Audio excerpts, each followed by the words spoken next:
অসম কৃষি বাণিজ্য আৰু গ্ৰাম্য ৰূপান্তৰকৰণ প্ৰকল্পৰ অধীনত চিমেণ্ট চাপৰিস্থিত ধেমাজি কৃষি বিজ্ঞান কেন্দ্ৰৰ দ্বাৰা ধেমাজি জিলাৰ চিমেণ্টমুখ গাঁও পঞ্চায়তৰ অন্তৰ্গত চেঙাজান মিচিং গাঁৱৰ বড়ো ধানৰ আনুষ্ঠানিক শস্য চপোৱাৰ কাৰ্যসূচী আয়োজন কৰা হয়।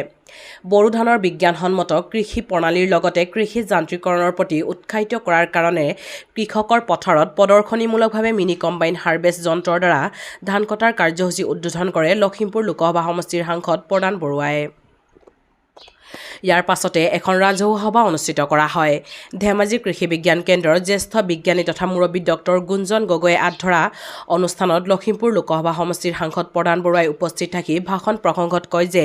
কৃষকসকলক কৃষিখণ্ডত চৰকাৰে গ্ৰহণ কৰা বিভিন্ন আঁচনি আৰু প্ৰকল্পৰ বিষয়ে অৱগত কৰি কৃষকৰ আয় দুগুণলৈ বৃদ্ধি কৰাৰ লক্ষ্য ৰাখি কেন্দ্ৰীয় আৰু ৰাজ্য চৰকাৰে যিসমূহ অভিলাষী আঁচনি গ্ৰহণ কৰিছে সেই আঁচনিসমূহ প্ৰকৃত কৃষকে যাতে লাভ কৰিব পাৰে এই ক্ষেত্ৰত সকলোকে সহযোগিতা আগবঢ়াবলৈ আহ্বান জনায়। উল্লেখযোগ্য যে এই অসম কৃষি বাণিজ্য আৰু গ্ৰাম্য ৰূপান্তৰকৰণ প্ৰকল্পৰ অধীনত ধেমাজি জিলাখনৰ প্ৰায় 400 বিঘা কৃষিভূমিৰ বড়ো ধানৰ উন্নত জাত বীনাধাম 11 আৰু বীনাধাম 17ৰ জৰিয়তে প্ৰায় 150 গৰাকী কৃষকক সাঙুৰি লোৱা হৈছে। অনুষ্ঠানত জোনাই মহকুমাধিপতি শান্তনু গগৈ, আন্তৰ্জাতিক ধান গৱেষণা প্ৰতিষ্ঠান চমুকৈ